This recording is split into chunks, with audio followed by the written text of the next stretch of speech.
Muy buenas noches a todos nuestros asistentes. Ya tenemos 218 asistentes muy puntuales.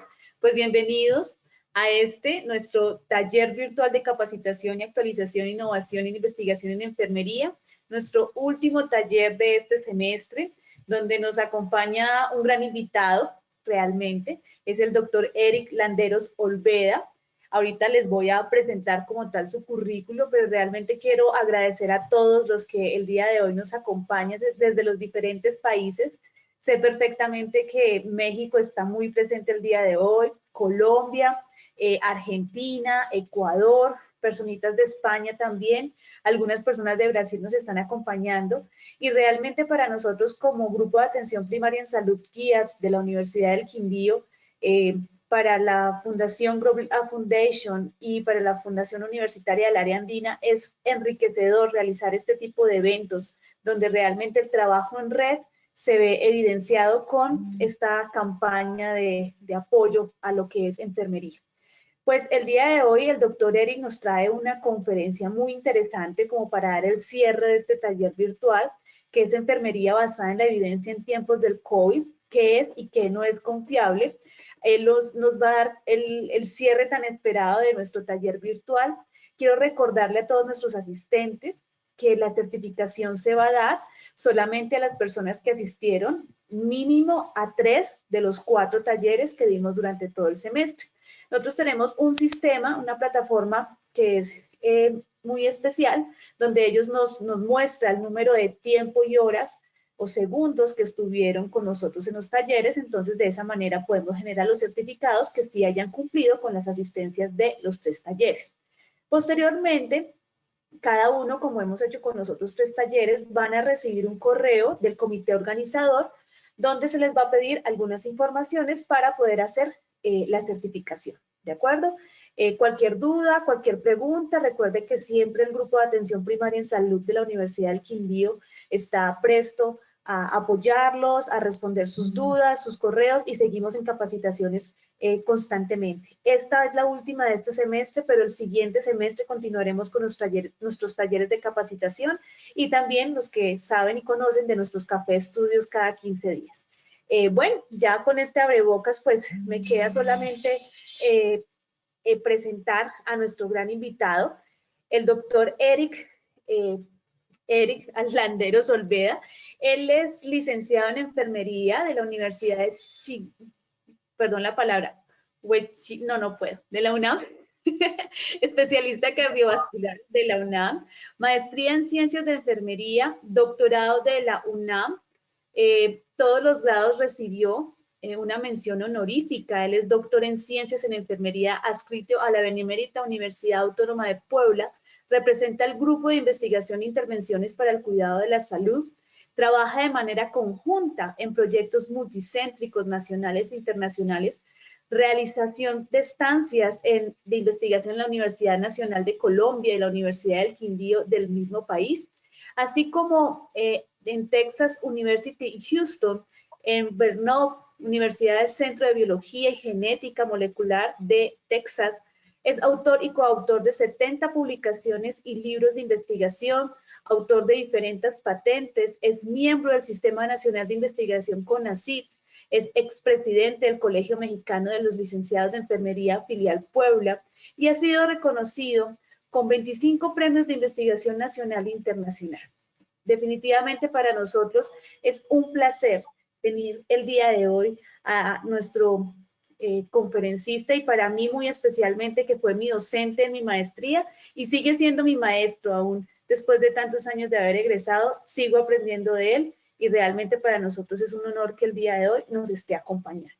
Pues doctor Eric, este auditorio es todo suyo. En este momento le voy a dar la opción para que pueda compartir la pantalla y realmente nos comparta todos los conocimientos que el día de hoy nos trae y pues bienvenido. Ya somos 263 de asistentes y le aseguro que ese número va a seguir creciendo con todas las personas.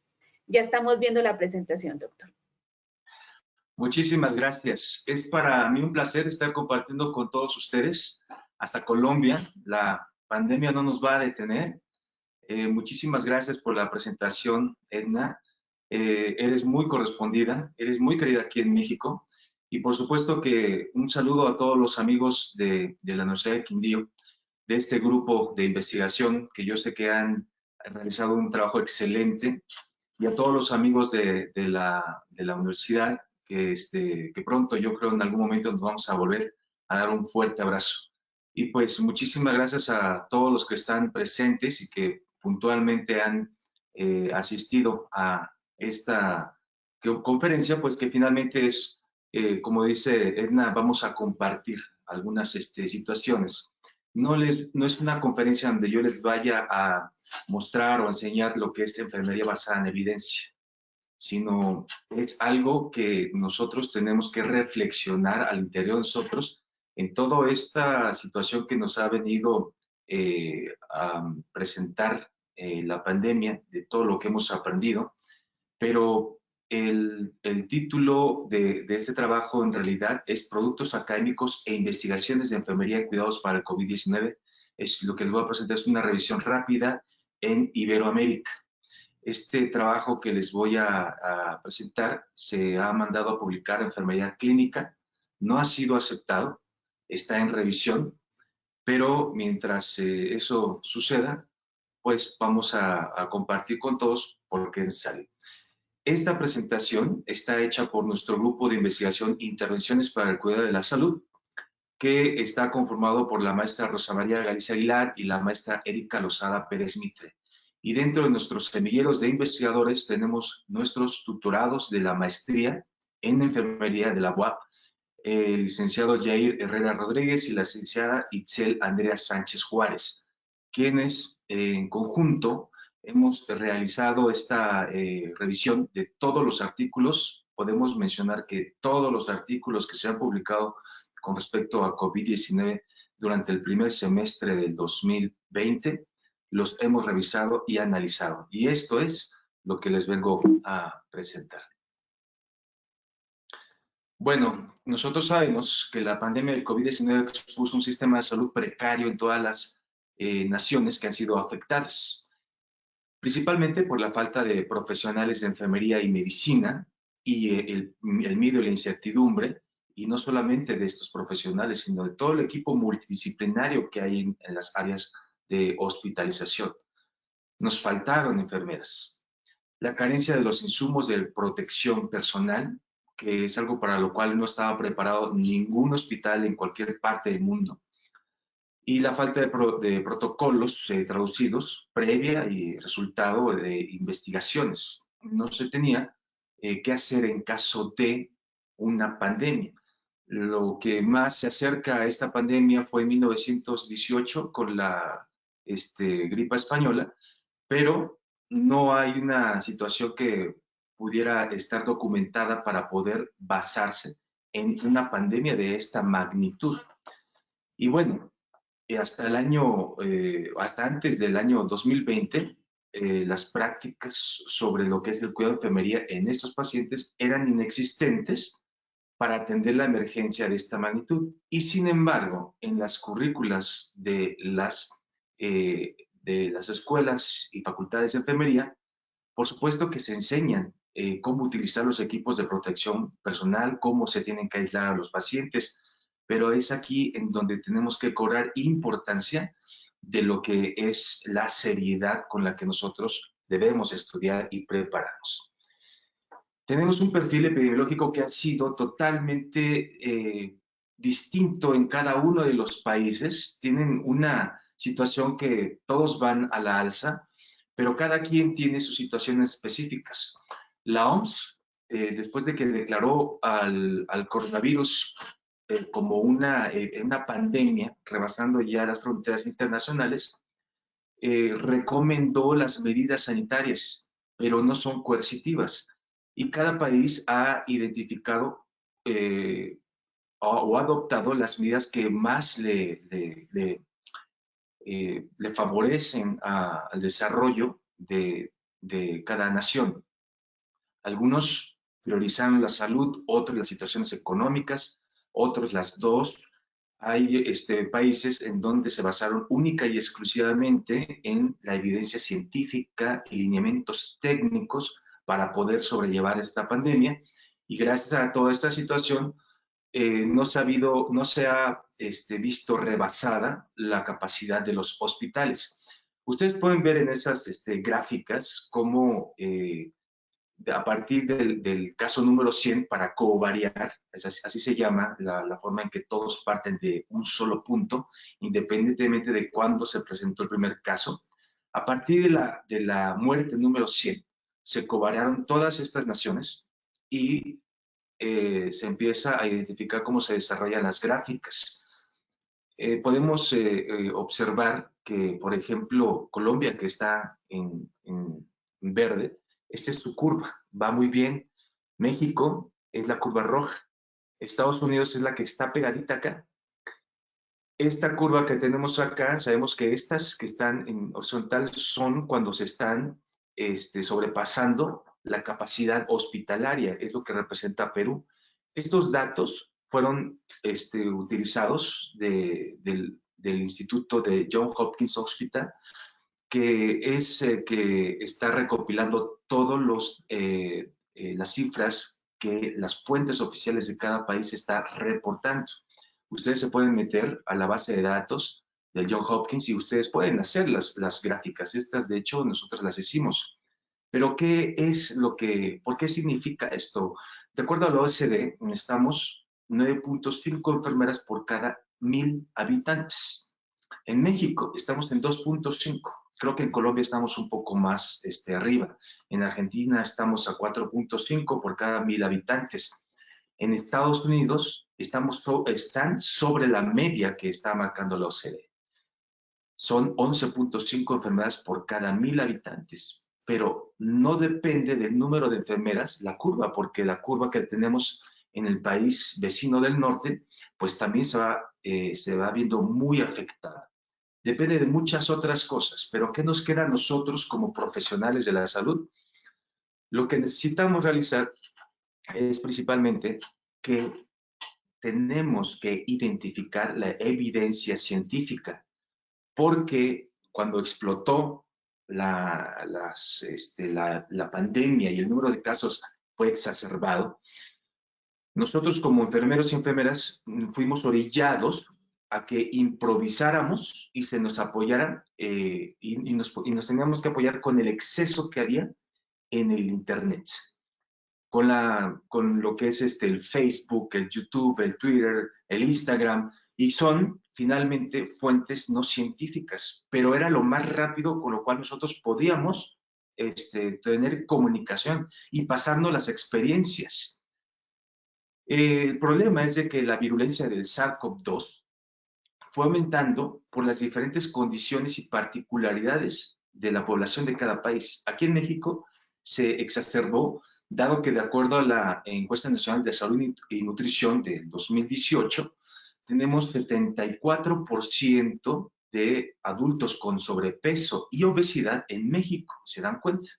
Que esta situación es un factor de riesgo para que la virulencia sea mayor o más letal en este tipo de pacientes, aunado a que se tiene hipertensión arterial, se tiene diabetes mellitus, entonces la mortalidad también aumentó. Pero esta situación, lejos de las situaciones políticas, está generando una vista que tenemos que colocar en los estilos de vida que nosotros como promotores de la salud tenemos que contribuir a cambiar. Porque esta situación nos hemos dado cuenta que representa una emergencia sanitaria.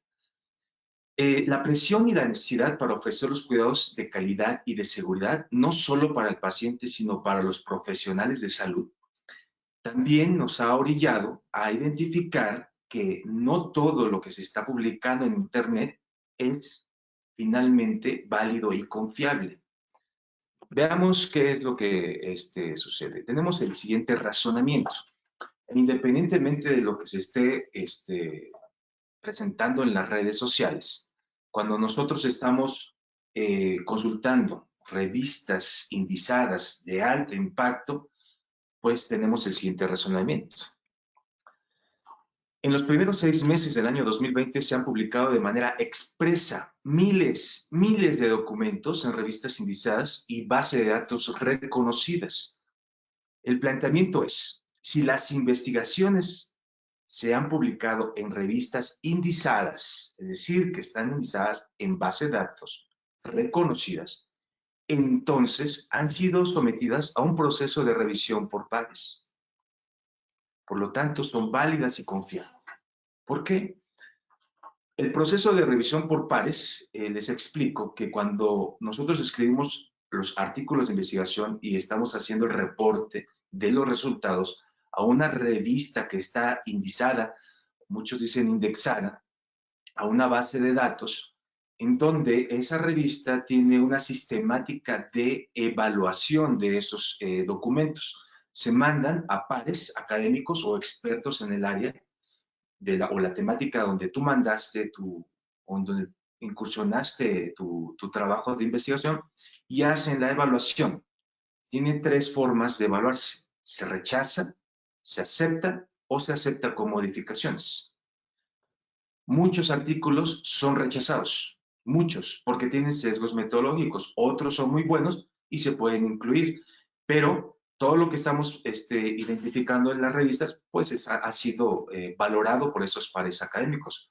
Pero la situación en este primer semestre de este año es de que esta publicación de manera expresa no nos está dando mucha confianza. ¿Qué fue lo que pasó?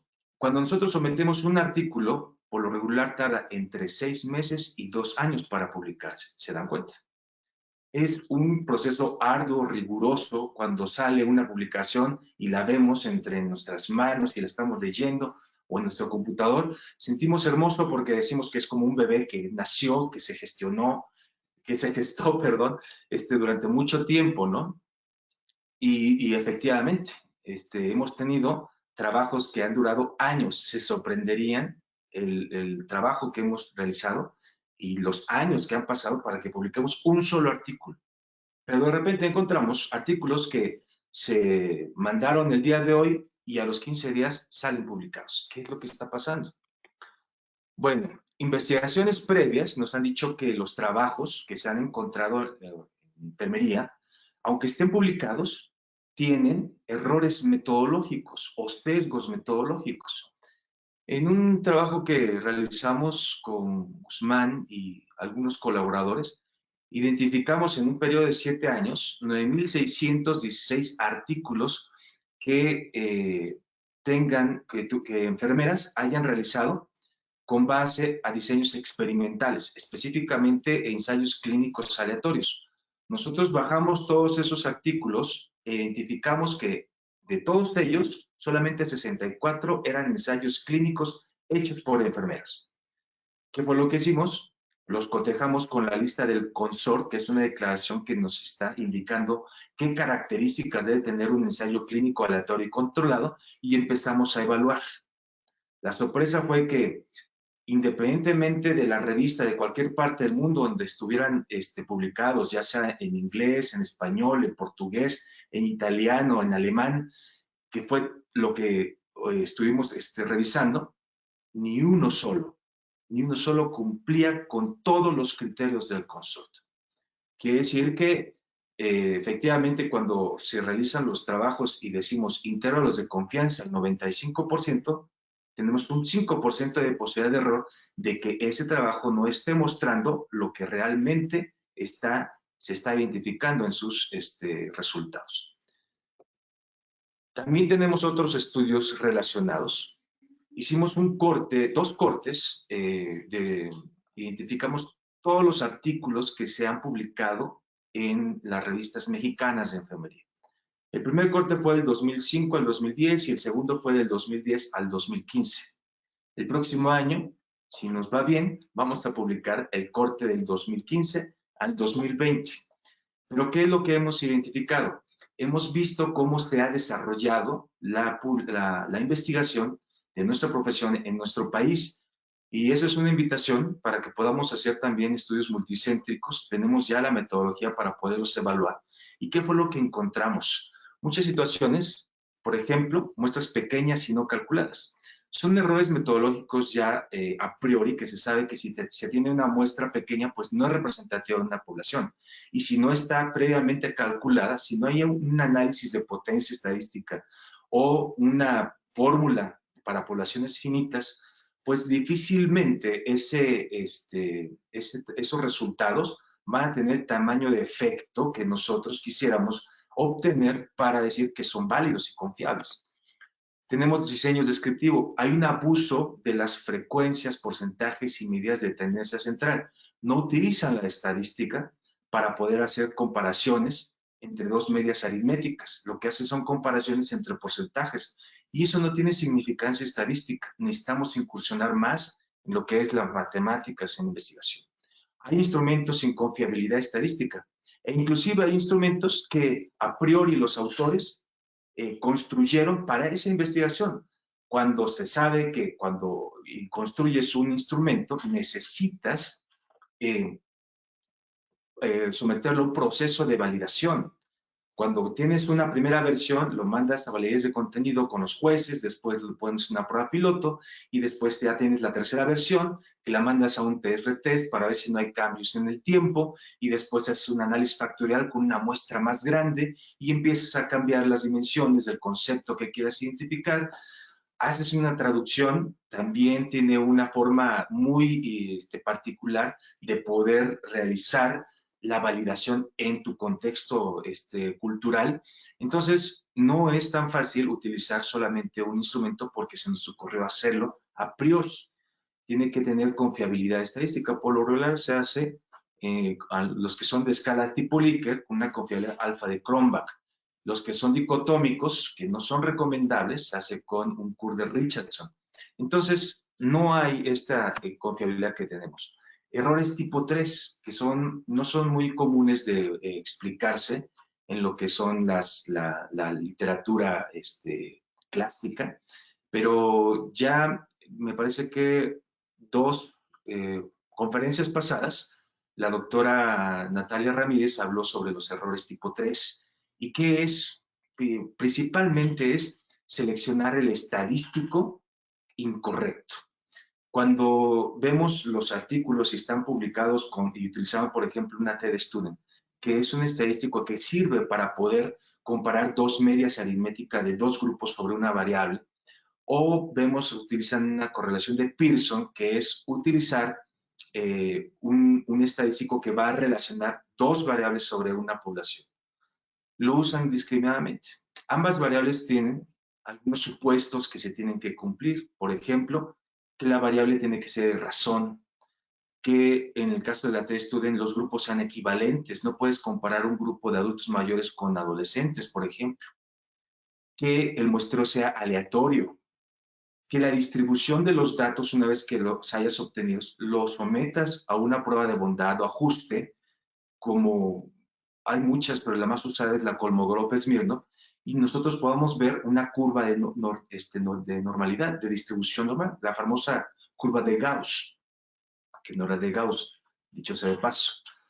Entonces, si no se tiene esa curva, no se puede aplicar estos estadísticos, se tienen que utilizar otros estadísticos, pero como no se cumplen previamente todos esos supuestos, se está presentando un error tipo 3.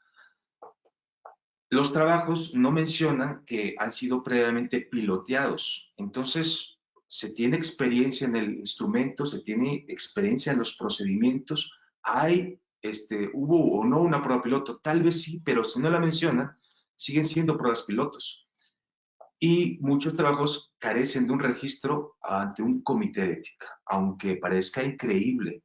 No mencionan el número de registro del comité de ética o de investigación que haya avalado los procedimientos. Entonces, ¿quién avaló ese protocolo que ha sido publicado? Entonces, con todas estas situaciones, nosotros nos hacemos ciertas preguntas. ¿Qué nos hace pensar que las publicaciones expresas en este 2020 sobre enfermería y COVID-19 son válidas y confiables para tomar decisiones de cuidados de enfermería? ¿Cuáles son las temáticas y las características metodológicas de los trabajos de enfermería sobre COVID-19? ¿Cuál es el impacto de los resultados de estas investigaciones sobre la práctica de enfermería? ¿Qué es lo que está pasando? Nosotros cuando estamos identificando que están las publicaciones expresas que se llaman preprint o preview, no son malas en realidad. Nos están adelantando las situaciones que se están identificando con un fenómeno de estudio que nos interesa. Pero estas comunicaciones expresas realmente no han sido evaluadas por pares académicos. El objetivo, pues entonces nos dimos a la tarea de hacer una revisión rápida de la literatura para evaluar las características y calidad de las publicaciones académicas y de investigaciones realizadas por enfermería respecto a los cuidados relacionados a COVID-19 durante el primer semestre del año 2020 en el contexto iberoamericano. ¿Cuál fue la metodología? Se realizó un diseño con una adaptación de revisiones rápidas del grupo Cochrane. Este diseño es con base también al Prisma, pero nos facilita realizar en un corto tiempo este tipo de evaluaciones para poder identificar qué es lo que se ha publicado, cuáles son los sesgos metodológicos y cuáles son las áreas de oportunidad. Las palabras claves que utilizamos, COVID, SARS-CoV-2, enfermería y cuidados. Con el operador booleano, AND, ya se los explicó en una de las conferencias anteriores la maestra Edna Nava, que es algo que nos va a facilitar realizar las búsquedas en la literatura. El periodo fue del año 2018 al primer semestre del 2020, aunque les quiero comentar que antes del 2020 prácticamente no encontramos nada. Algunas situaciones de China fueron publicadas en el 2019 que las consideramos, pero realmente estábamos buscando lo que era en español e inglés. Pero nos ubicamos, después de ver tantos artículos que había en inglés, solamente lo que hay en español. ¿Y cuáles fueron estos resultados? Los artículos encontrados relativos a COVID-19 y los cuidados de enfermería pueden observar la tercera línea, me voy a ubicar en esta. Con esos operadores, con el programa booleano AND y estas palabras claves que ya le mencioné, en el 2018 se encontraron 10 artículos, pero eran de otros coronavirus. Y el número de artículos publicados en inglés eran de 160. En el 2019 se encontraron 6 artículos y en inglés 242. Pero hasta el 30 de junio del 2020 se encontraron en español 718 artículos. Y de estos 718 artículos en español, en comparación con los artículos en inglés, fueron 17,100. ¿Se dan cuenta la diferencia? Se está publicando más en inglés. Manuel Amezco y Galvez Toros decían que la pequeña ciencia está siendo discriminada, porque realmente tenemos mucho conocimiento que se publica en español, pero está siendo discriminado. Pero también nosotros mismos discriminamos nuestro idioma porque no estamos escribiendo en nuestro idioma. Porque los indicadores son mucho mejores en inglés, pero eso tendría que cambiar. ¿Quieren saber hasta el día de ayer cuántos artículos tenemos en español? 2,100. Durante todo este año, hasta el 1 de diciembre, hay 2,100 artículos de COVID-19 y cuidados de enfermería. Y en inglés, 33,100 artículos. Esta situación está aumentando todos los días porque ya se están haciendo más investigaciones. Una vez que ya está pasando el periodo de ubicación de lo que se está haciendo en los hospitales y en los centros comunitarios, pues ahora sí tenemos que argumentar o estar escribiendo las experiencias. De acuerdo a las revisiones, nosotros tenemos que tener un diagrama de flujo para poder identificar los trabajos de estos 718 productos académicos. Quiero hacer este énfasis. Estamos hablando de los productos académicos, no solamente de las publicaciones científicas. Fueron excluidos 245 por título y resumen. De estos 718, los productos académicos que fueron por texto elegibles fueron 473 y se excluyeron nuevamente algunos porque los autores no eran profesionales de enfermería, aunque hablaban de cuidados de enfermería.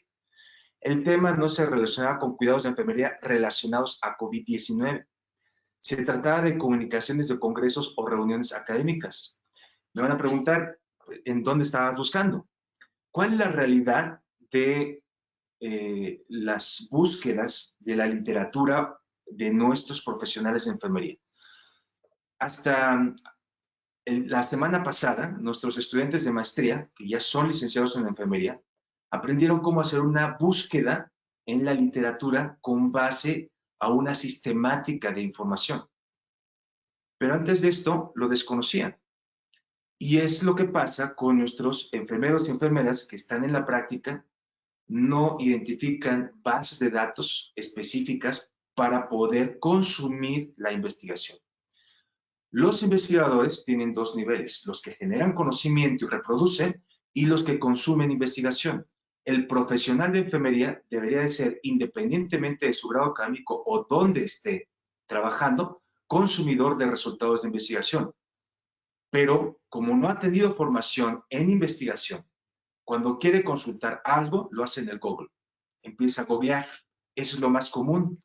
Y seguramente todos ustedes están pensando, pues sí, cuando necesitan algo, luego le preguntan al doctor Google, ¿cierto? Bueno, lo que hicimos es de que buscamos en el Google académico, en donde se ha identificado que abarca el 95% de las bases de datos. Pero no solamente abarca los artículos que se publican en esa base de datos, sino también otros productos académicos, como libros, tesis y algunas otras situaciones que nos encontramos en la web, que pueden ser mucho más confiables que si googleamos en el Google normal, que no sea académico, y tenemos mucha situación que no es verificable. Finalmente, los productos académicos que incluimos, porque realmente estaban identificando lo que es cuidados de enfermería en COVID-19, fueron 114 artículos, de los cuales 13 fueron investigaciones cuantitativas, 9 cualitativas, y productos académicos, que es lo que les estoy comentando, fueron 92. Bueno, ¿qué tipo de producto académico se identificó? Aquí tenemos lo que es investigaciones cuantitativas, cualitativas y simplemente los productos académicos, 92. ¿Cuáles son esos productos académicos? Editoriales, comunicados, estudios de caso, procesos de atención de enfermería, revisión de la literatura, lineamientos técnicos, experiencia en la práctica, historia de vida, relatos, testimonios con codificación cualitativa, aunque no se estaban identificando con este paradigma. Lo que más se está publicando en este primer semestre eran lineamientos técnicos. Si ven ustedes, había una urgencia específica de poder estandarizar los cuidados de enfermería, qué hacer, cómo proceder, de poder convertir los hospitales en áreas de COVID. Entonces, los lineamientos técnicos es lo que más se publicó y los comunicados, las editoriales, tuvieron un rol específico y muy importante para que pudiéramos saber las experiencias de otras enfermeras dentro o fuera de nuestro país para poder realizar esos cuidados de enfermería. La autoría, 61% únicamente enfermería y 39% enfermería y otros profesionales de la salud. Y esta situación que es o más bien interdisciplinaria es buena porque estamos viendo un fenómeno de salud con otros ojos en donde se puede favorecer el cuidado de enfermería. El origen de estas publicaciones es 57% emanan del hospital, 27% de las universidades, de las facultades de enfermería. Si ustedes tuvieran la oportunidad de ver las revisiones de tendencias y características de la investigación en la enfermería mexicana, que hace rato les estaba comentando que hicimos, estos dos cortes, van a ver esta misma gráfica, pero el 57% o más de las publicaciones se realizan en las universidades, no en los hospitales, porque el principal indicador en las universidades es la publicación. Pero en los hospitales, el principal indicador es el de calidad de atención, no es la publicación. Y muchos hospitales no tienen centros de investigación en donde puedan empatar la práctica con la investigación. Y si se tiene, muchas de estas enfermeras no se están relacionando o no se están identificando como enfermeras investigadoras. Son consumidoras y ellas favorecen la práctica basada en evidencia, pero no generan conocimiento. Entonces, solamente lo están utilizando. Las temáticas de COVID, enfermería y cuidados hasta el primer semestre. Las principales temáticas, cuidados en el adulto mayor, porque se identificó desde Europa, siendo un país en donde sus pobladores son adultos mayores, la mayoría de ellos, pues se dieron a la tarea de identificar los cuidados en este grupo vulnerable y sobre todo los que estaban en cuidados intensivos, porque muchos de los pacientes con COVID se hospitalizaban, pero finalmente caían en una terapia intensiva y no sabían qué hacer, cómo proceder, cuáles eran los tratamientos, tanto farmacológicos como los cuidados de enfermería que se tenían que conjuntar en equipo para poder favorecer la salud de estos pacientes.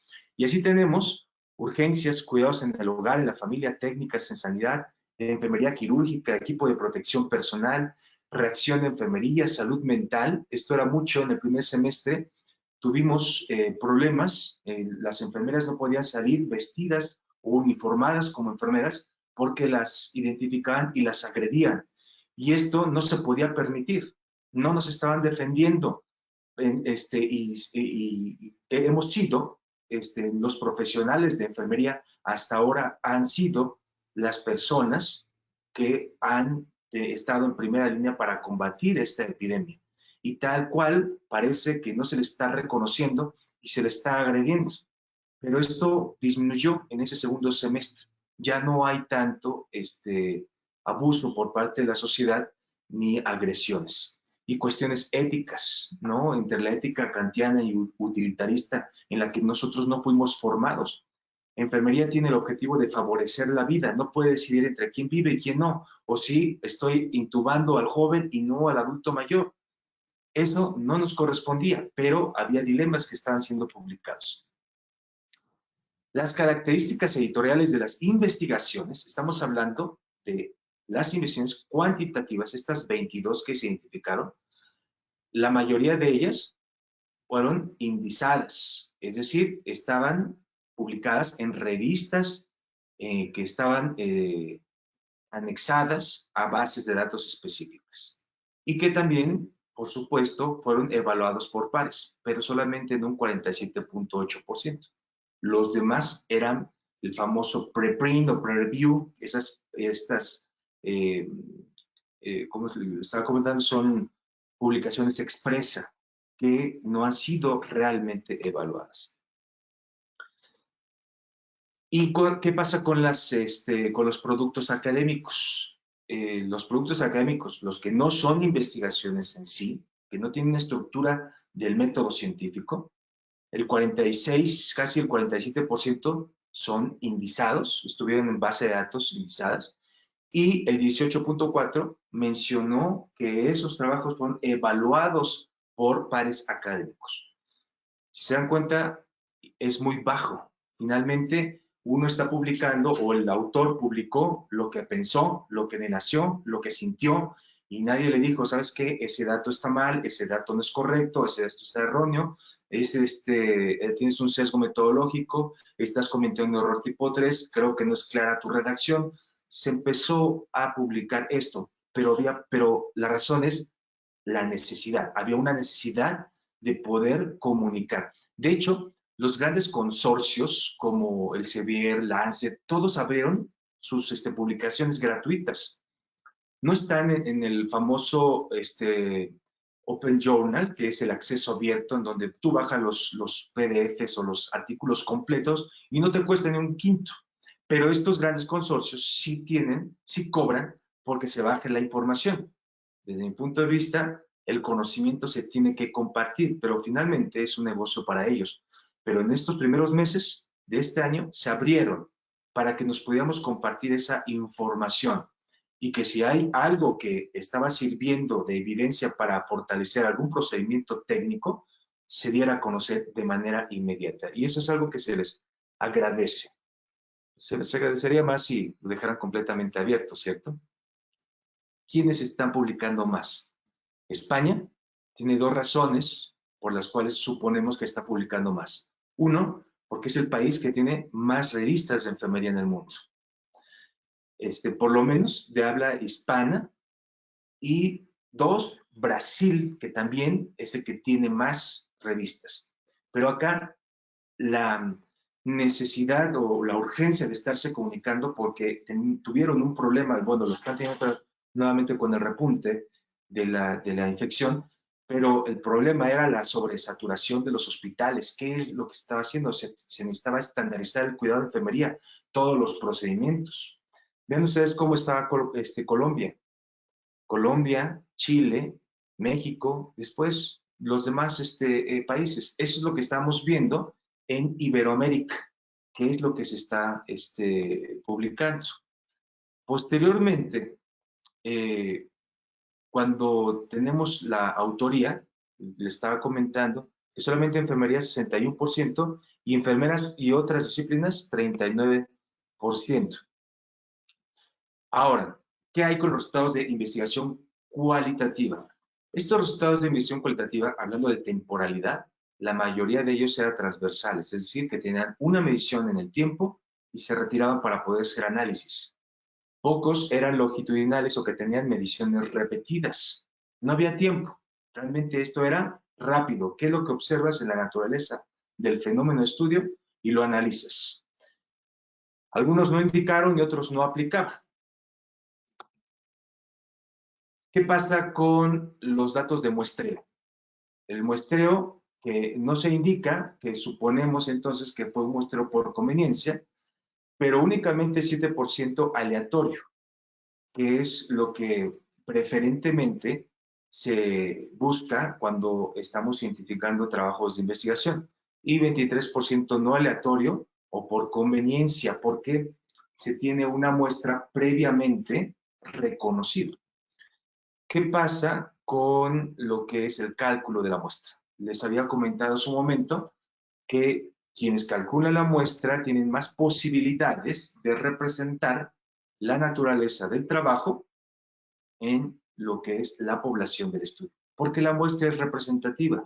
Mientras tanto, otros, el 30.8% no lo estaba calculando y otros no aplicaban. Por ejemplo, los estudios exploratorios y descriptivos, que no era necesario realizar un cálculo de la muestra.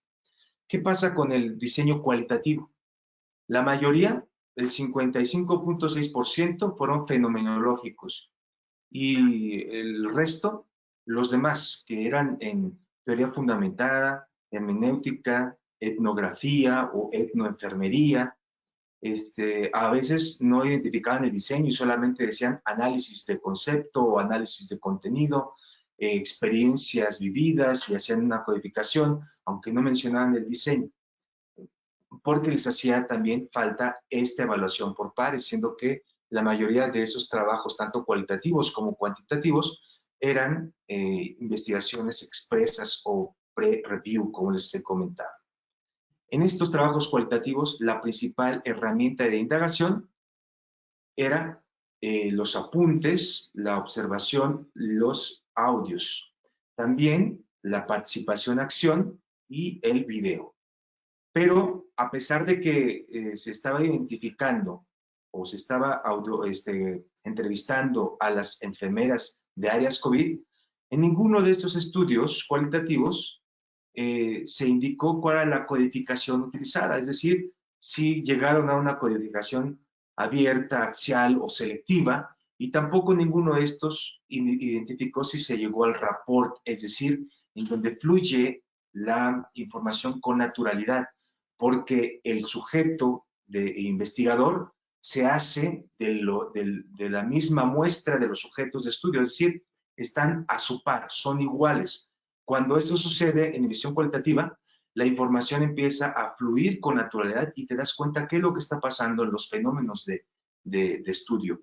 Y yo creo que sí llegaron, porque muchas de esas enfermeras que estaban, o sea, eran las mismas que estaban en área COVID y que estaban viendo cómo estaba pasando la situación. Más que fenomenológico, era etnográfico, pero no lo documentaron así, no se dieron cuenta o tal vez no se atrevieron a publicar un estudio etnográfico en áreas COVID. Finalmente, están dentro o inmersas de lo que estaba pasando, pero no hubo una publicación así en los primeros 6 meses. Bueno, como consideraciones finales, el preprint o pre-review se ve como un artículo de investigación, pero no es un artículo científico. Se requiere de un proceso de validación de pares. Entonces, se escribe como artículo científico, se publica en revistas científicas, pero no es un artículo científico. Ojo con esto que les voy a decir. No son malos los preprint. De hecho, ya se conocen los preprint desde hace muchísimos años, pero tenemos que tener cuidado porque no han sido evaluados por un proceso de pares académicos. Todos los preprint de este primer semestre tienen dos finalidades. Más adelante va a ser un artículo aceptado o rechazado. Y si ese artículo rechazado fue en el que tú te basaste para hacer el cuidado de enfermería, te vas a acordar entonces de que tuviste que haber hecho una evaluación reflexiva. ¿Cuáles son los retos? Los retos es de que no hay muchos procesos de atención de enfermería y no hay validación de los diagnósticos para COVID-19 que también se pudieran incluir en las diferentes taxonomías que tenemos, no solamente en la NANT, sino en otras que también están incluyendo otros diagnósticos de enfermería con otro lenguaje enfermero. Entonces, esos eran los retos hasta el primer semestre. La vinculación que tenemos de la clínica con el hospital a los cuidados del hogar. En muchos países del mundo, el sector salud o el gobierno federal, en este caso en México, se realizaron cursos que lo podían tomar tanto enfermeras como cualquier otra persona de la sociedad para identificar cómo cuidarse y cómo cuidar a sus familiares. Esta es una vinculación y es una línea de investigación que nuestro grupo, que está a cargo de la maestra Rosa María Galicia Aguilar, sobre la continuidad de cuidados, que es una sistemática que vincula la hospitalización, el egreso hospitalario y la continuidad en el hogar a través de la información de los medios de verificación, de la gestión que se esté realizando y con varias herramientas, no solamente con la situación presencial, porque eso ya vimos que no siempre funciona, sino a través de lo que es la teleenfermería. Y ahora que se nos ha obligado a adelantarnos en el futuro, a hacer estas conferencias, por ejemplo, con plataformas digitales, pues lo mismo se puede hacer con los pacientes. Y de hecho, en nuestro grupo de investigación se realizó un ejercicio sobre cuidados de teleenfermería a pacientes con COVID. No solamente ellos, sino a toda su familia, y a través de los monitores nos veíamos y empezábamos a platicar qué es lo que les hace falta con apego al tratamiento, estilos de vida, dudas específicas, la situación de los fármacos, qué hacer, qué no hacer, etc. Eso es enfermería a través de los monitores digitales. Las temáticas, bueno, las temáticas cualitativas, nos faltaron testimonios de pacientes y enfermeras para mejorar los cuidados y también la validación de procedimientos técnicos, porque sí, efectivamente, se publicaron muchos procedimientos técnicos, pero no todos ellos fueron obtenidos de la enfermería basada en evidencia publicada. Fueron procedimientos técnicos que se retomaron de los que ya se tenían, todos hicieron un consenso y lo publicaron. Son productos académicos, pero no son productos científicos o emanados de resultados científicos. Esos procedimientos técnicos, si ustedes se van a dar cuenta, continuamente se estuvieron cambiando. Yo me acuerdo aquí del Instituto Nacional de Enfermedades Respiratorias en México, que lanzó cómo es que se tienen que hacer los procedimientos de seguridad en pacientes con COVID y lanzó un video para compartirlo. Y después trató de eliminar ese video y dijeron, bueno, nos retractamos, nos equivocamos en esto y volvemos a hacerlo. Y eso se les agradece porque lo hubieran dejado y hubiéramos seguido, se hubiera seguido haciendo los mismos errores. Pero esto va evolucionando. Nosotros somos una disciplina científica y estamos acostumbrados o tenemos que estar acostumbrados a las transformaciones. No solamente a las transformaciones que emanan o que afectan a nuestra disciplina, sino también a las transformaciones sociales. Por eso es que las personas que son conservadoras de lo que siempre han hecho durante toda su vida, les cuesta trabajo transformarse. Y eso es algo que no pueden, que les cuesta y no están aceptando. Y nosotros tenemos que evolucionar. El proceso de atención a enfermería, por ejemplo, se ha ido transformando durante toda nuestra vida. Plan de cuidado enfermero, proceso enfermero, pensamiento enfermero, y ahora en nuestro país está el PLAS, que está identificando las diferentes taxonomías con algún modelo teórico para hacer la valoración y las guías de práctica clínica, y seguramente ese modelo que tiene la Secretaría de Salud en este momento, que estamos tratando de que se haga en toda la República, va a tener que evolucionar, porque si no evoluciona, entonces no es un modelo científico, así de sencillo. Nosotros tenemos que evolucionar en ese sentido. Y bueno, le va la primicia, y esto no va a estar publicado en España en el próximo año, ni tampoco lo he dicho hasta el día de hoy. ¿Cómo es la tendencia en los productos académicos publicados en el segundo semestre? ¿No les gustaría saber qué pasó, cómo ha evolucionado? Lo que les voy a platicar solamente es una tendencia porque revisé solamente 120 artículos o productos académicos, no los más de 2,000 artículos que ya salieron. Eso se tiene que dejar para otra investigación. Las temáticas de los productos académicos en el segundo semestre, las tendencias, ¿cuáles son? Las reflexiones. Sigue siendo muy importante las editoriales, entendiendo como editorial el primer manuscrito que se encuentra como presentación de cada volumen o número de una revista científica. En las editoriales se encuentran las comunicaciones, son reflexiones. Después tenemos las recomendaciones de cuidado.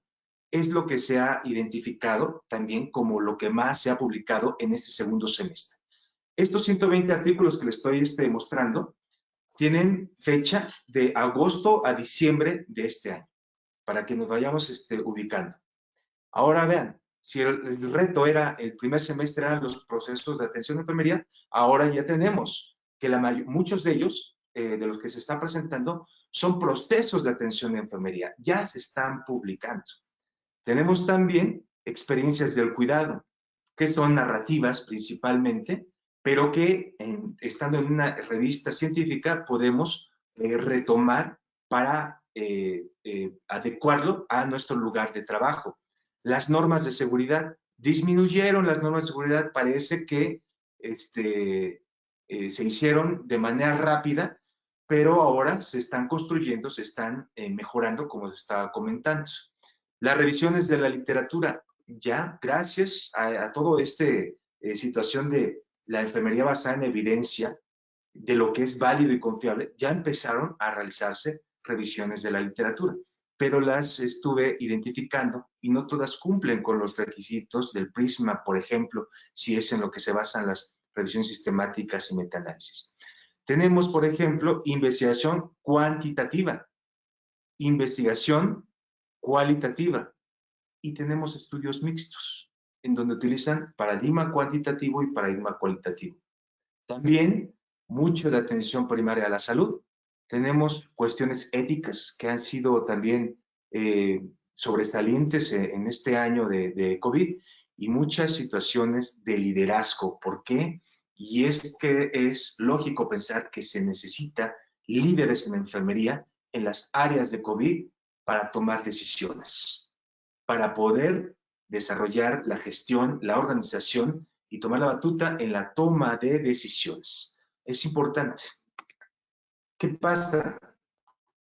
Les voy a comentar, por ejemplo, de los 10 estudios cuantitativos, investigación cuantitativa, vean las temáticas. 2 trabajos sobre estrés laboral, 2 sobre ansiedad, 2 sobre síndrome de burnout, 1 sobre ansiedad y depresión, otro sobre emociones en pacientes familiares, otro sobre inteligencia emocional y otro sobre salud mental. Todo esto es lo que se ha publicado en español en el segundo semestre. Artículos de investigación con formato, con respecto al método científico. Muchos de estos, y si podemos englobar todos estos, son sobre salud mental, porque ha sido desgastante. Hay un trabajo de Liz Morales en donde identifica a la inteligencia emocional en una correlación, en una regresión lineal, identifica que el 70% de la calidad de los cuidados de enfermería son explicados por la inteligencia emocional. Fíjense ustedes, 70% es algo enorme. Quiere decir que tú te tienes que mostrar inteligente en tus emociones, en el control de tu temperamento y de las tomas de decisiones que estés realizando frente al paciente para que la calidad de los cuidados sea mayor. Pero ¿qué pasa con todos estos trabajos? ¿Qué más hay? Los diseños, la mayoría son descriptivos y solamente 2 correlacionales. Cuando son descriptivos nos quedamos en frecuencias y porcentajes y tal vez en medidas de tendencia central. Eso no nos ayuda en nada. Porque, por ejemplo, en las correlaciones, pues entonces vemos si ansiedad y depresión se correlacionan estadísticamente. Y ahí sí podemos hacer inferencias estadísticas. Y podemos ver las emociones de los pacientes y los familiares, si hay correlación, cómo se comparan, desde el punto de vista estadístico, matemático, pero sigue habiendo un abuso de los diseños descriptivos. La temporalidad, por ejemplo, todos son transversales, se entiende, pero ya es tiempo para tener un artículo de mediciones repetidas que sea longitudinal y ver cómo es que se comporta un fenómeno de estudio, llámese cuidados de enfermería en área de COVID, durante cierto tiempo. Es decir, medir estrés laboral, ansiedad, síndrome de burnout antes y después de la pandemia o durante la pandemia. No, mis estudiantes de licenciatura me van a estar reclamando que por qué estoy dando ideas si son sus temas de investigación, pero para eso es compartir el conocimiento. Necesitamos compartir las ideas para poder realizar el trabajo. Esto que les estoy diciendo lo pueden hacer en Colombia, en Argentina, en Brasil, en España, de donde nos estén escuchando. ¿Qué pasa? Esta carita me gusta, no solamente representa la unidad de las enfermeras mexicanas, sino de todos nosotros, de cualquier país. Las temáticas de diseño cualitativo, situación laboral, emociones, vivencias, retos, cuidados de enfermería y experiencias. Esto es lo que está publicado en segundo semestre. También sigue siendo salud mental. Los diseños, 2 fenomenológicos y otros 2 no indican qué tipo de diseños son. Simplemente se están identificando como cualitativos, pero no sabemos si son etnográficos, de teoría fundamentada, hermenéuticos o qué. Simplemente estos 2 son fenomenológicos. La codificación, 3 de ellos es codificación abierta y el otro no indica. Es la codificación básica para poder identificar los conceptos y las dimensiones de un análisis de la narrativa o de lo que se esté identificando. La saturación de los datos, 3 de ellos no indican, 1 sí.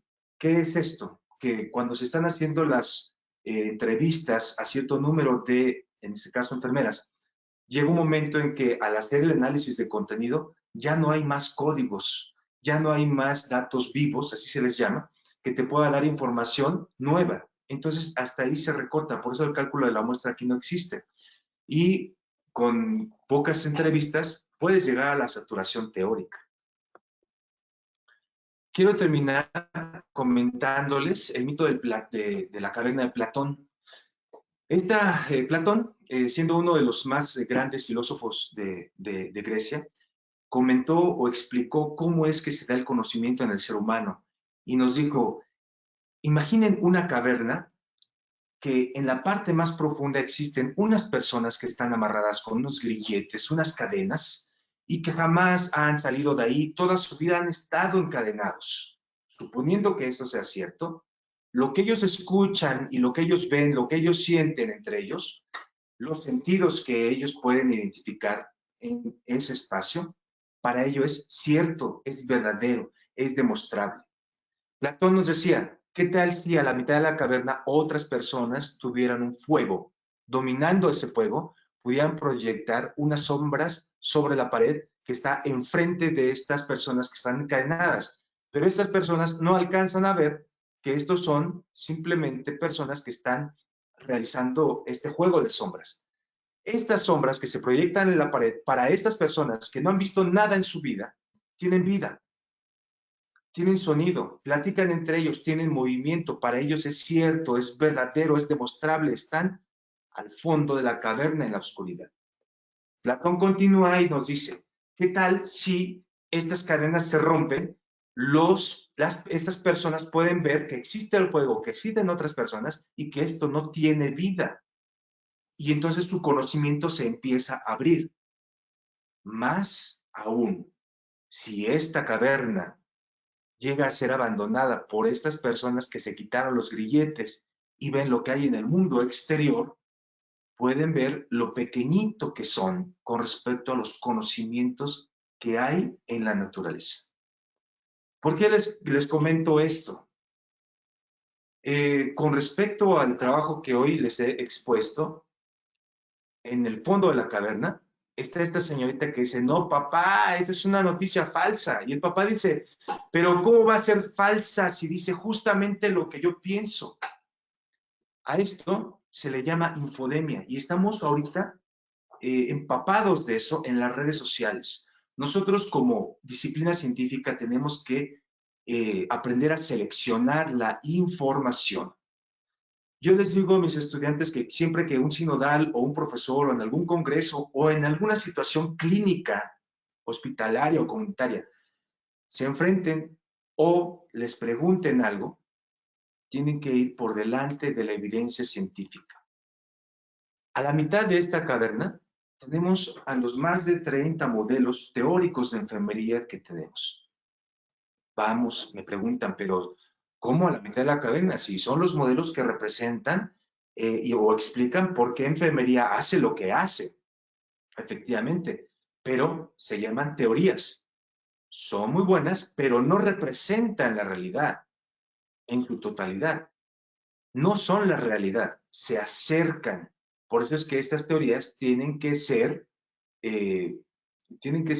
les digo en México una palabra que tal vez no vayan a entender, complementadas. Estas teorías tienen que ser complementadas para poder explicar los fenómenos de la naturaleza. Por eso es que Pender utiliza a Bandura en el autoeficacia. Por eso es que Roy utiliza a Charles Darwin para la evolución y la adaptación de las especies al medio ambiente. Por eso es que Henderson utiliza a Maslow para explicar sus 14 necesidades. Y así nos podemos ir con muchísimas de ellas. ¿Cómo es que van complementando estas teorías de manera multidisciplinaria? Esto es la mitad de la caverna y es la teoría. ¿Qué es lo que existe en la naturaleza? En la naturaleza existen los artículos científicos en bases de datos reconocidas. Y esto es en lo que nosotros basamos la enfermería basada en la evidencia. Pero hago un énfasis en esto. Aunque esté publicado en la revista de mayor impacto, llámese Lancet o lo que sea, tiene una posibilidad de error. Por eso Lancet se ha retractado muchas veces de lo que ha publicado. Nosotros cuando leamos esta evidencia tenemos que reflexionar ese conocimiento. Necesitamos tener cuidados de enfermería reflexionando el conocimiento. Eso es todo. Muchísimas gracias. Creo que tenemos un espacio para preguntas o comentarios. Maestra Edna, si me haces el favor. Claro que sí, doctor. Bueno, primero que todo, agradecerle, de verdad, agradecerle por mostrarnos la realidad que de alguna manera todos sabíamos, pero hay que hacer investigación para comprobar estas realidades. Yo quiero pues contarle que llegamos casi a los 400, no, casi no, llegamos a los 400 asistentes. Ha estado ya llevamos, perdón, 440, ya subimos a 440 asistentes. Tenemos muchos saludos desde Honduras, Chile, Guerrero, Perú, Brasil, varias personitas de Colombia de diferentes universidades, ya que ACOFAEN realmente nos divulga también aquí como tal, en Monterrey, Nuevo León, Guayaquil, Tehuacán, Morelia, Ecuador, Guayas, desde Puebla, México, presente. Argentina, Salta, Argentina, provincia Salta. Córdoba, de nuevo Ecuador. Presente Puebla, la servidora María de Rocío Vázquez, Báez, nos hace la aclaración. Bueno, muchos saludos. ¿Tenemos preguntas? Sí, doctor, tenemos varias preguntas y voy a empezar. Espéreme que aquí arriba teníamos desde el inicio una y no me la quiero saltar. Hola, doctor. El factor de impacto promedio de las revistas en las que los licenciados de enfermería publican en México, ¿cuál es? Menos de 1. Menos de 1. ¿Y cuál debería ser? No, debería ser, entre mayor sea el factor de impacto, sería mucho mejor, pero ese factor de impacto, los grandes consorcios lo han adoptado para su conveniencia en algunas situaciones. Les explico rápidamente. Ese factor de impacto se está midiendo por el cociente del número de citas que se haga de tu publicación, pero realmente las citas de tu publicación posiblemente estén en otra base de datos que estos consorcios no estén considerando. Manuela Mezcua y Galvez Toro estaban publicando, estaba comentando lo que es la pequeña ciencia. Ellos tienen su propia métrica en el factor de impacto, porque nosotros estamos consultando revistas de enfermería en español. Y ese factor de impacto es mucho mayor que las revistas que son anglosajonas.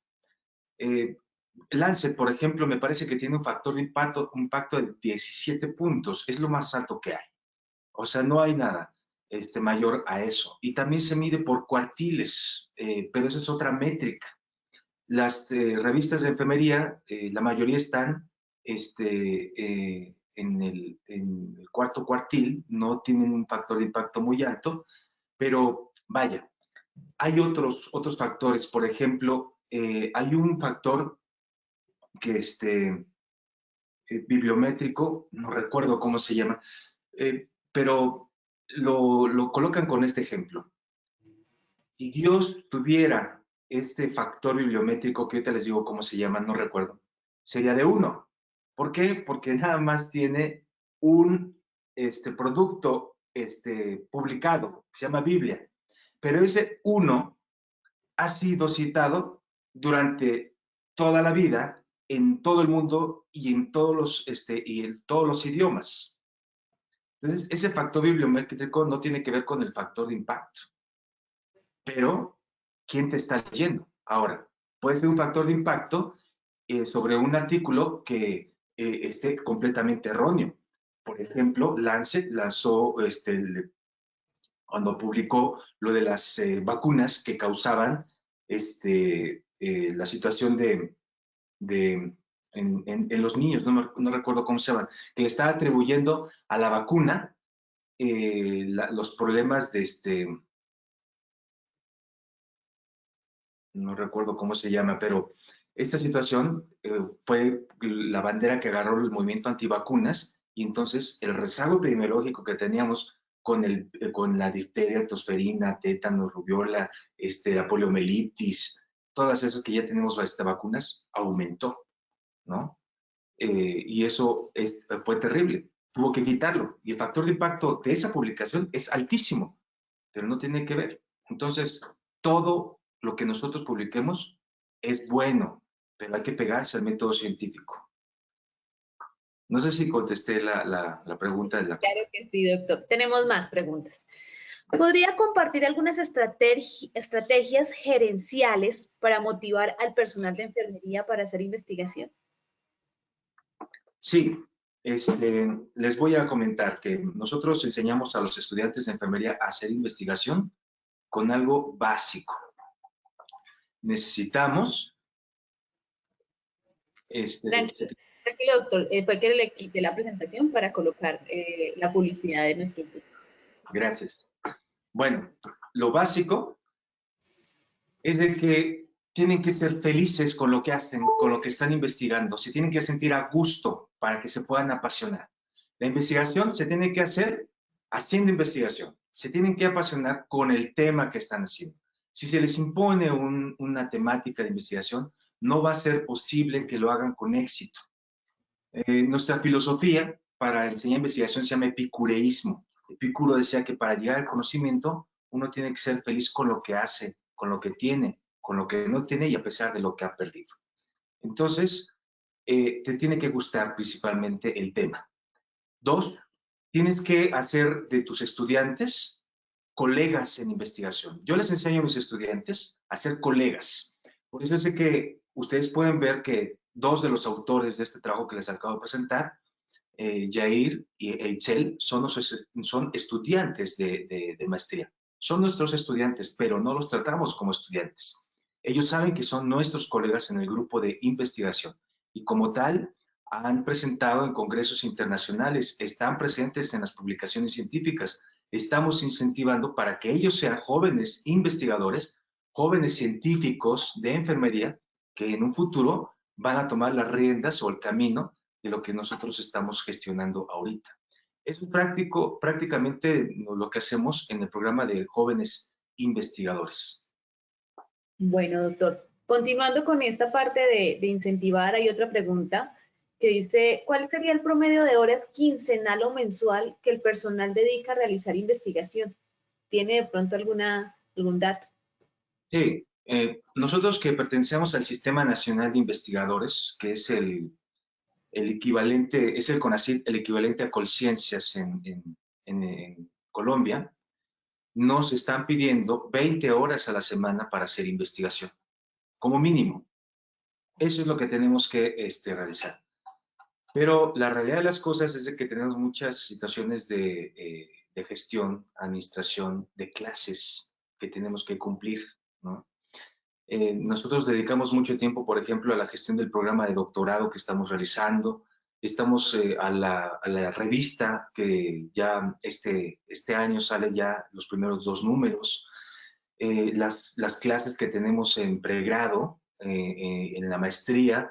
Entonces, eso le resta mucho a la investigación. Pero, ¿qué es lo que hacemos? Así como ustedes tienen un café científico, nosotros tenemos un programa que se llama Maratón de Publicaciones. Llevamos 10. Ese maratón de publicaciones, nos juntamos en un café y empezamos a escribir para publicar los trabajos que ya tenemos gestionados, pero que ahí están guardados. Entonces, así han salido muchos trabajos ya publicados y los primeros autores son los estudiantes. Eso los incentiva mucho. Su nombre va a estar en una plataforma científica y no solamente porque estén en Facebook, ¿no? Que lo están buscando. Es para ellos, los incentiva muchísimo. Entonces, este maratón de publicaciones se hace en fin de semana, días festivos, en vacaciones, en los días de asueto, que no tenemos que ir a la universidad, y siempre los invito, pero siempre pregunto, ¿quieren hacerlo? Vamos a hacerlo, pero los que se atreven tienen grandes resultados. Estas 20 horas oficiales las tenemos que cubrir a veces en otros horarios que no son los que estamos en nuestro trabajo. Pero es mucha la satisfacción. Uno que es investigador en todo. El rol siempre va a estar presente a donde quiera que vaya uno. Y vamos a irradiar algo que es importante, felicidad. Estamos contentos con lo que estamos haciendo y tratamos de enseñar y compartir el conocimiento. Pues felicitaciones, doctor, por esa producción, porque realmente sí es un reto. Y bueno, vamos a mirar si GIAP se une a esta maratón. ¿Qué vamos a hacer? Quiero hacer un paréntesis, Edna, porque tú fuiste parte de este maratón de publicaciones y has hecho publicaciones con nosotros siendo estudiante de maestría y ahorita siendo doctorante, pues para nosotros eres un orgullo y es una representación de lo que estamos haciendo, que lo que estamos haciendo lo estamos haciendo bien. Hace poco me salió en recuerdos de Facebook la entrevista que nos hicieron en la televisión, ¿te acuerdas? Por el trabajo de investigación que ganamos, el primer lugar internacional y que representamos a Puebla y tú siendo estudiante de maestría. Es un orgullo y son recuerdos muy bonitos y así como tú, hay muchos estudiantes que realmente están incursionando en este mundo de la investigación y que sobre todo esta investigación se está acercando cada vez más a lo que es la práctica del cuidado. Qué bien, doctor, y gracias. Bien, es que tenemos más preguntas, aquí tenemos mucho auditorio. Aquí nos preguntan, dentro de la investigación realizada, ¿realmente encontró estudios de intervención, estudios experimentales durante esta revisión? No, ninguno. Es un área de oportunidad. Desconocida, tal vez, para muchos, o en este tiempo no lo lograron determinar.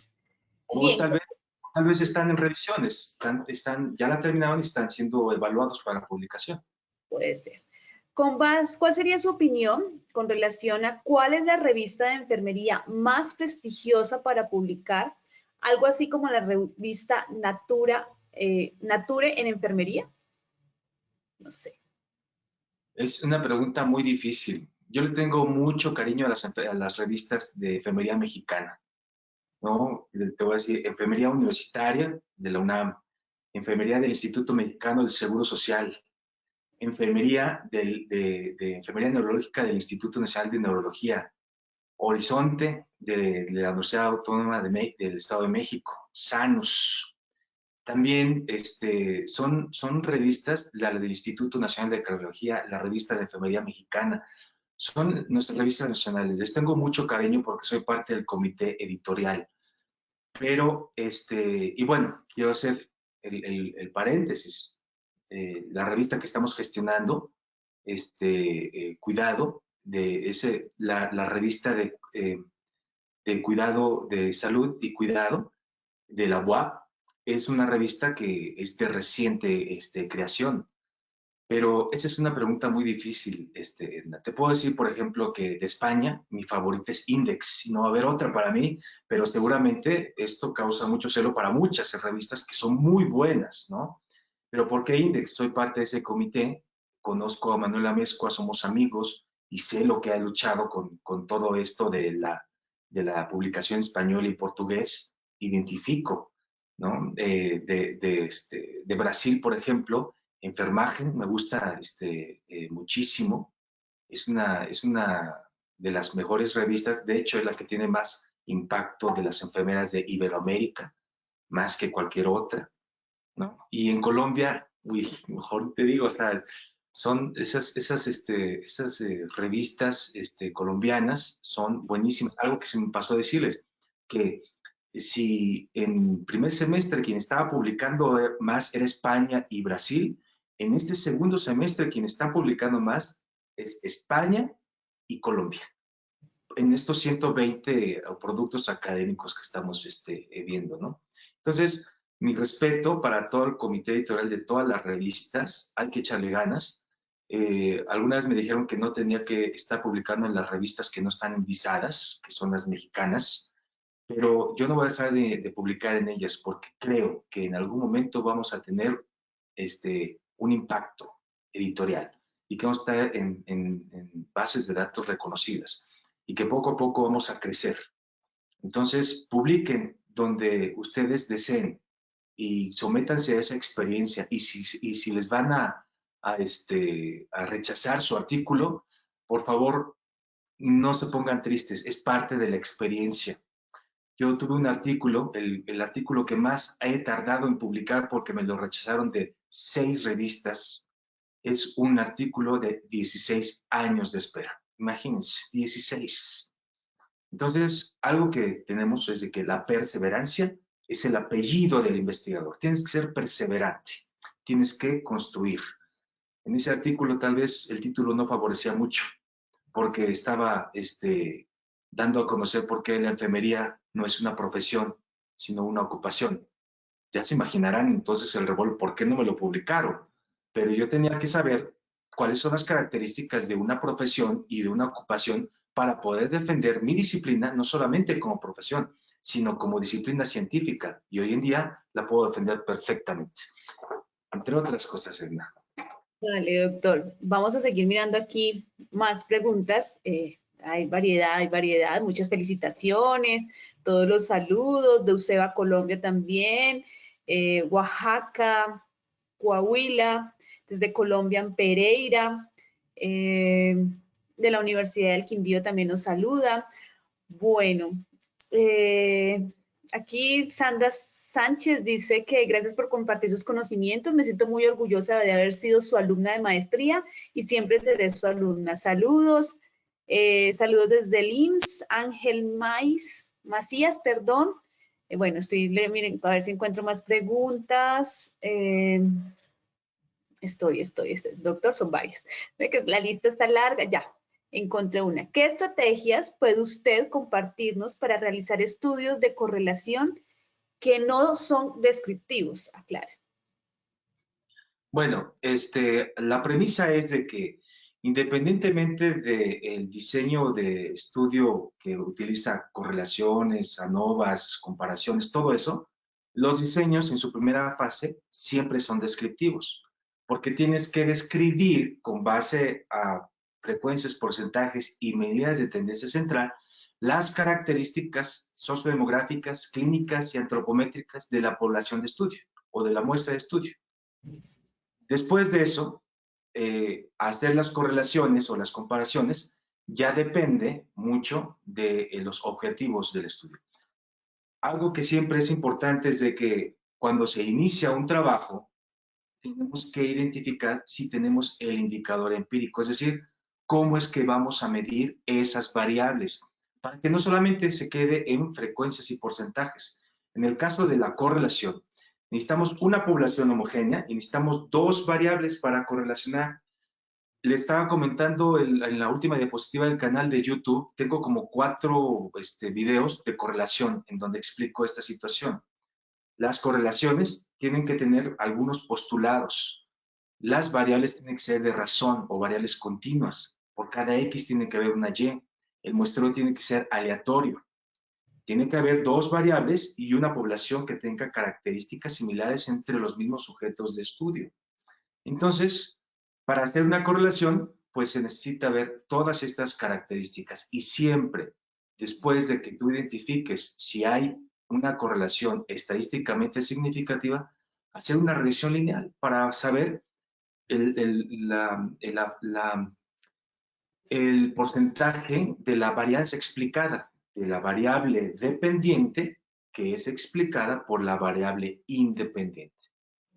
En correlación, siempre es importante tratar de que sean dos variables que sean completamente distintas. Es decir, que una no tenga que ver con la otra.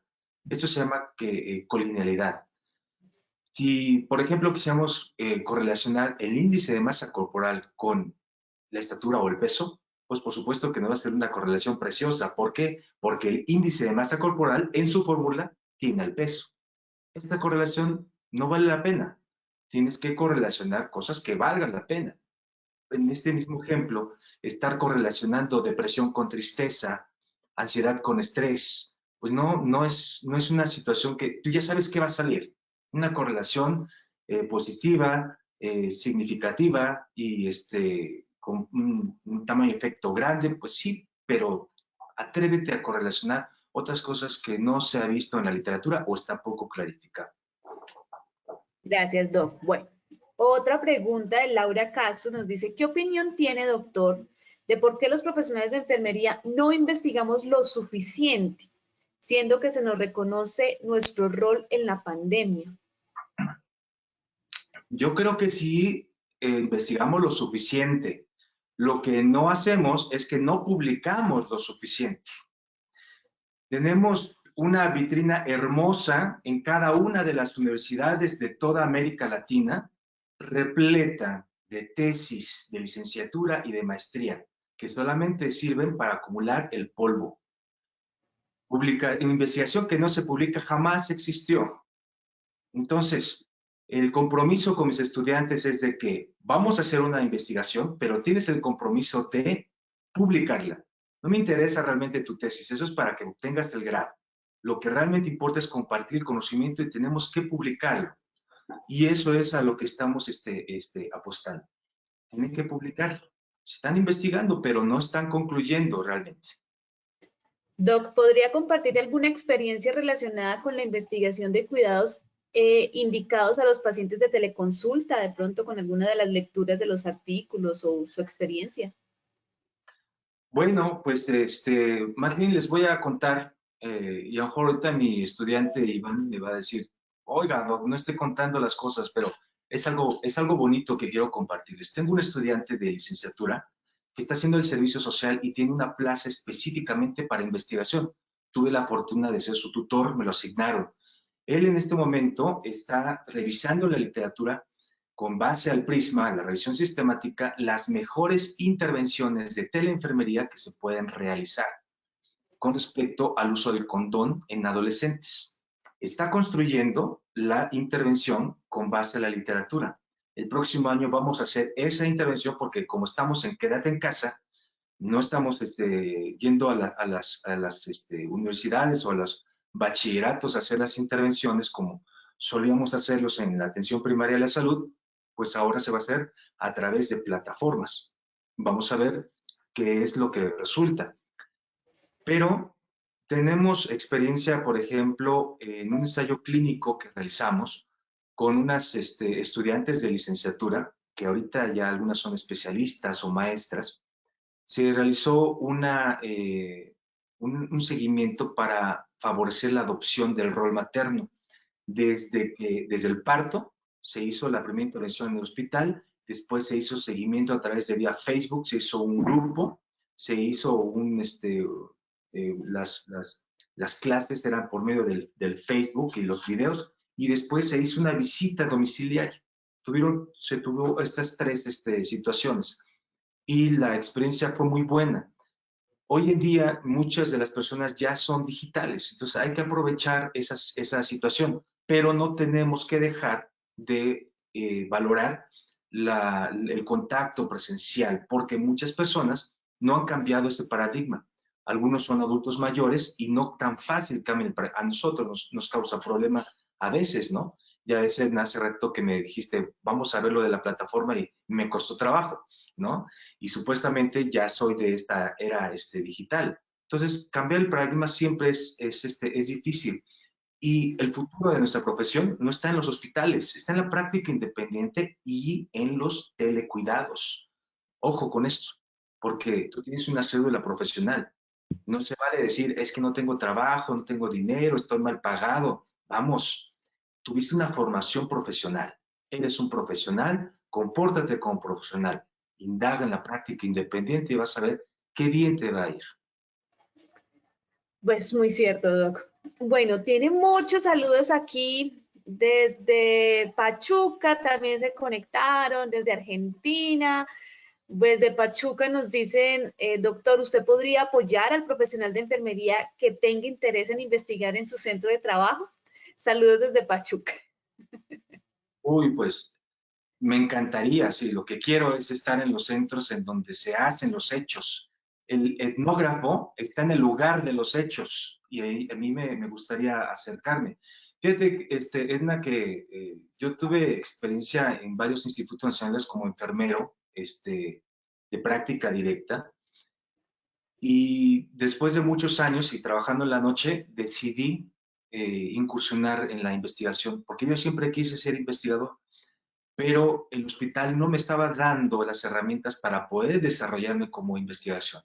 Pero ahora con lo que hemos trabajado, con la experiencia que hemos tenido y trabajado en equipo, por supuesto que me gustaría regresar a los centros hospitalarios y de hecho lo estamos haciendo. Trabajamos con el Hospital Universitario, trabajamos con el Hospital de Ortopedia. Mando un saludo a las enfermeras de Ortopedia del Seguro Social de Puebla, por cierto, en donde estamos haciendo las intervenciones. Nos han facilitado mucho la directora Patti Rincón. Es una excelente enfermera y siempre tiene apertura para todo esto. Entonces, podemos hacerlo, podemos cambiar paradigmas, es importante. ¿Qué le falta a México para investigar más? Actitud, y no solamente a México, a toda América Latina. Eso es lo que le hace falta a enfermería, actitud. Si tú tienes actitud para poder encarar un problema y abordarlo por medio de la investigación, vas a ver que va a ser muy fácil. Cuando mis estudiantes llegan a mi oficina o llegaban, y llegaban con sus caras todas largas y tristes, me decían, doctor, es que tenemos un problema con este trabajo de investigación, y yo les decía, bueno, pues váyanse, Cuando regresen con las soluciones, entonces platicamos de las soluciones, no del problema. Es una forma, en la filosofía del estoicismo, se llama desprenderse del problema para poder verlo de diferentes ángulos. Entonces, eso se puede aplicar a la investigación y realmente es un estilo de vida. Puedes hacer eso en muchas partes de lo que tú quieras hacer. Tienes un continuum, ocupación, profesión, en decir que no solamente en la escuela, sino en tu casa y en la calle sigues siendo enfermero, pero esta situación te puede favorecer para entender muchas cosas. Tú puedes tener un carácter muy fuerte, un temperamento muy fuerte, pero el carácter te va a hacer que lo estés controlando para poder dar las clases.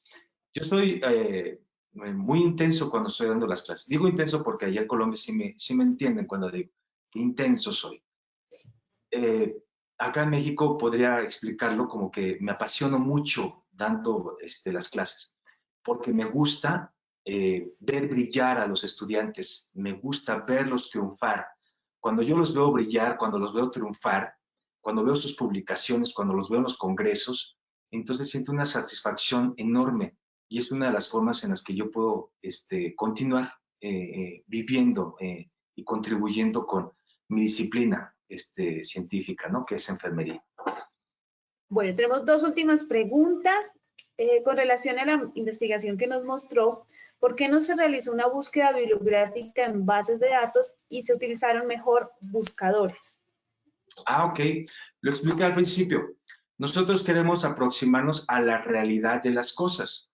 Hubiera sido muy fácil estar en los buscadores, porque así nos los dicta los lineamientos de las revisiones sistemáticas. Pero esta revisión rápida, adaptada del Cochrane, nos da también la oportunidad de estar en los buscadores convencionales. Y tenemos una premisa. Eh, si la enfermera que tiene alguna urgencia por saber algún cuidado específico con COVID-19 necesita esa información, lo que ella busca, lo que ella está consultando no es una base de datos llamada Cochrane, es un Google Scholar, es un Google común y corriente que está en tu teléfono y rápidamente pone y aparece algo. Entonces, nosotros queremos acercarnos a eso, porque finalmente es lo que la enfermera o el enfermero está consultando. Esa es una realidad. Por eso es que en esta publicación hacemos esta anotación. Nuestra publicación no está hecha para enfermeras científicas, está hecha para enfermeras de línea, enfermeras en la práctica, que muchas de ellas seguramente están consultando bases de datos científicas, por supuesto, tienen esa preparación, pero la realidad de las cosas es que la mayoría no utiliza una sistemática para obtener esos datos. Utiliza la Internet, utiliza el Google, es lo que más utiliza. Además de que estudios han identificado que el 95% de los artículos de todas las bases de datos lo incluye el Google Scholar o el Google académico. Y no solamente los artículos científicos, sino todos los productos académicos que les mostré. Bueno, esta última comentario, bueno, está un poco largo, lo voy a leer porque creo que hay una gran felicitación y un aporte también para la conferencia. Entonces dice Almadelia Castañeda Rojas, felicitaciones por su ponencia y la pasión que transmite por la investigación. Lamentablemente es ampliamente conocido que enfermería tiene poco interés en la investigación, lo que la deja en desventaja en cuanto al desarrollo profesional. En repetidas ocasiones me he encontrado con investigaciones del ejercicio de enfermería realizadas por otro tipo de profesionales de la salud, más aún al querer incursionar en la realización de estudios que incorporen la inferencia estadística, muy relacionado con el reconocimiento institucional. ¿Cuál es su experiencia y opinión con respecto a estas reflexiones?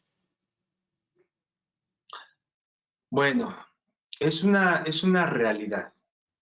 Es una realidad y es algo que no podemos cambiar.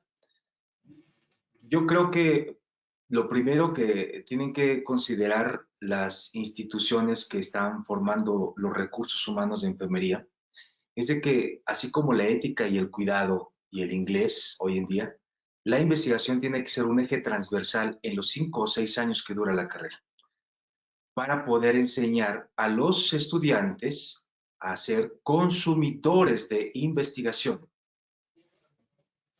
Podríamos suponer que esto va a tener un efecto en que cada vez van a ser más los estudiantes que incursionen en la investigación en el posgrado. Muchos eh, de los, eh, de los profesionales de salud. Hola Diana Marcela, ¿cómo estás? Muchos de los profesionales de salud que hoy tenemos no se están identificando como investigadores. Somos muy poquitos doctores en ciencias de enfermería. Son muchos, aquí en México, no en Colombia, pero tenemos una división entre profesionales y no profesionales, hablando como licenciados y todos los que tienen posgrado, y los que tienen son técnicos, postécnicos y auxiliares. Me han dicho, bueno, ¿y si quitamos a todos esos técnicos y auxiliares, podemos mejorar como disciplina? No, no. Se trata de tener unión gremial. Si quitamos a todos nuestros colegas, se colapsa el sistema de salud. Lo que tenemos que identificar es de que hay que invitar a esas personas a profesionalizarse. Cada vez más son los licenciados en enfermería y tenemos que tocar puertas en los lugares correctos para que enfermeras que tengan el rol emancipatorio de la política y la sociedad puedan gestionar mejores salarios, mejores condiciones de trabajo. Porque eso no lo va a solucionar un profesor de investigación, no lo va a solucionar un director de una escuela, ni siquiera un director de un hospital. Lo va a solucionar un político que toma decisiones, el que toma el presupuesto para los programas. Entonces, pero eso lo tenemos que hacer junto con todas las personas que estamos incursionando en querer tener una mejor profesión. Es difícil, y esta pregunta, esta reflexión que nos está haciendo nuestra compañera, pues requiere muchos años de poder transitar en esta situación. Pero hay que transformarnos. Las transformaciones duelen, ya les había comentado, y duelen mucho, pero realmente van a ser para mejorar, para crecer, para desarrollarnos.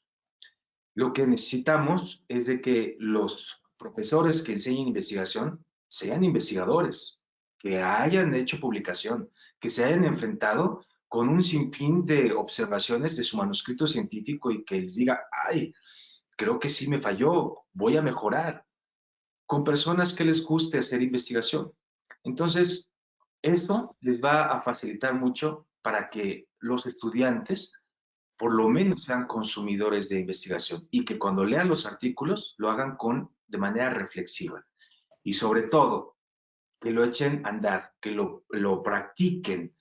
No solamente es transmitir el conocimiento, sino traducirlo. Algunos lo dicen, lo llaman tropicalización.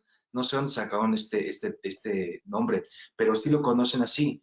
No solamente es transmitir el conocimiento, sino traducirlo es echarlo a andar para ver si es factible. Eso es lo que se necesita hacer.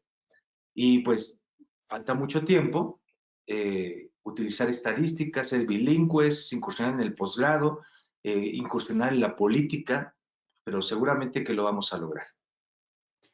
Ya aquí, última pregunta que me pidieron mucho hacerla, que no lo olvidara.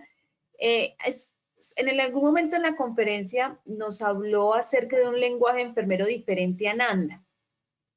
Esta persona, que es Gladys Amanda, quiere saber un poco más sobre él o dónde puede investigar más sobre este nuevo lenguaje enfermero. Tenemos 12 lenguajes enfermeros, no solamente Nanda Nic Noc. Después de esos 3 existen otros 9. No todo está hecho, o no todo lo que nos enseñan en la escuela es lo que podemos incursionar. Está, por ejemplo, la TIC, que es un lenguaje que se puede utilizar para realizar los diagnósticos y las valoraciones.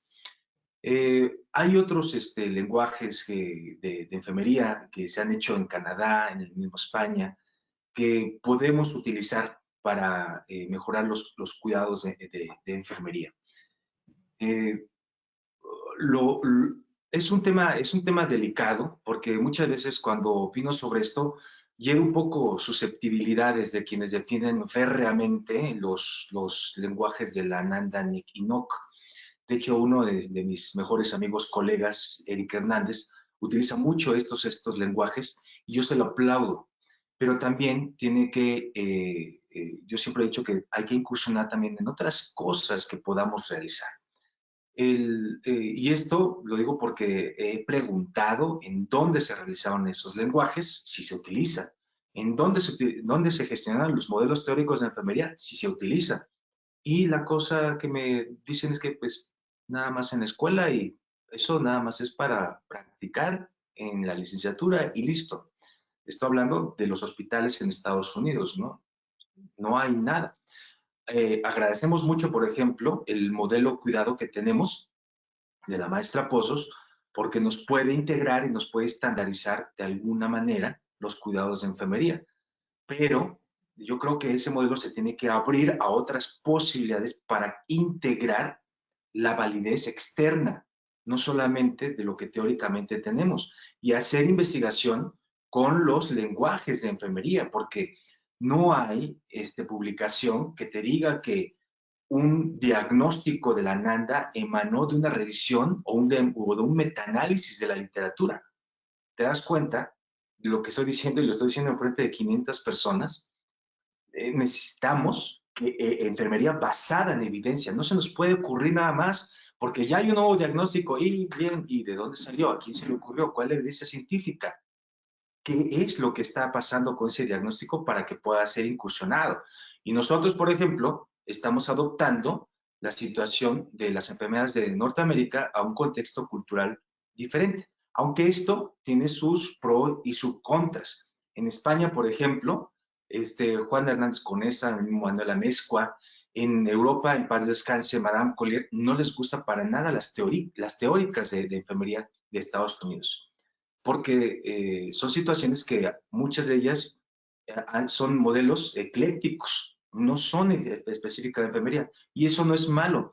Nosotros estamos gestionando un modelo ecléctico en donde no solamente cabe enfermería, cabe cualquier disciplina del área de la salud, porque ahora de lo que se trata es de que nuestro trabajo sea transdisciplinar. Por supuesto, tenemos que defender nuestro paradigma de enfermería, que ya está otra vez siendo cuestionado, pero el cuidado a la salud y a la enfermedad tiene que ser lo que impere en enfermería. Entonces, son muchas cosas que yo creo que en un café científico podemos discutir, ¿no?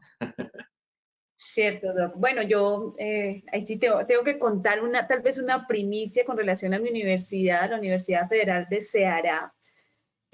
Allí muchas de las tesis doctorales en enfermería es la creación y validación de diagnósticos enfermeros, con uno de los expertos que es el profesor Marcos Benicio, que él es un experto que generó una fórmula estadística para comprobar a través de la validación si funciona o no sirve el diagnóstico, obviamente con la práctica.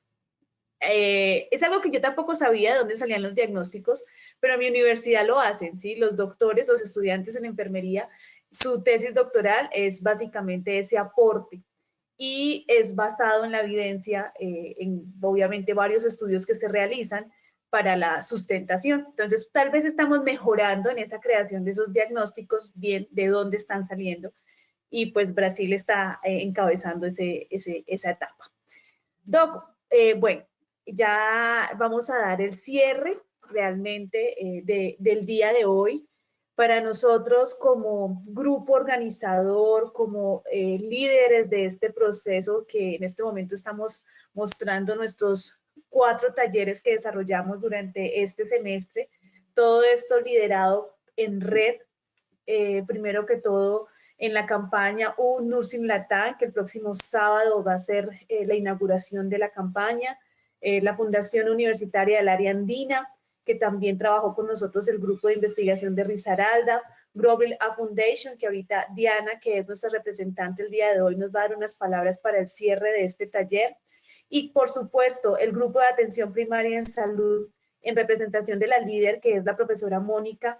Les damos el agradecimiento a todos los asistentes durante este semestre y decirles que aquí no para, vamos a continuar con nuestros talleres virtuales y capacitación y actualización durante el siguiente semestre en la misma mecánica. Vamos a tener 4 conferencistas durante todo el semestre, una vez al mes, para continuar con estas capacitaciones. Ya tenemos confirmados 2 conferencistas, uno de Bruselas que nos va a generar una conferencia en francés. Vamos a empezar a interculturalizarnos un poco, vamos a tener traducción simultánea, pero bueno, él nos va a hablar sobre esa enfermería y literatura, cómo vinculamos la literatura con la enfermería. Y también tenemos una invitada de la Universidad de Ottawa, de Canadá, donde hará su conferencia en inglés y nos hará una intervención sobre lo que está manejando en el momento. Entonces, estamos liderando aún más talleres, más actualizaciones, apoyo siempre con Global Foundation, con la Fundación Universitaria del Área Andina, con el programa de enfermería de la Universidad del Quindío, y realmente queremos continuar contribuyendo para nuestra disciplina y para GIAPS, que es el grupo que encabeza todo este proceso. Pues para nosotros es un orgullo cerrar de esta manera con casi más de 440 asistentes en estos talleres. Y sumando cada uno de ellos, creo que más o menos sumamos unos 1.600 asistentes en total durante los 4 meses. Entonces, le doy la palabra a Diana para que nos haga el cierre y pues muchas gracias por acompañarnos. Muchísimas gracias, Edna. Y no, primero que todo, agradecer, felicitar a nuestros ponentes, al doctor Eric, a Natalia, a Alina y obviamente a nuestra colega Edna.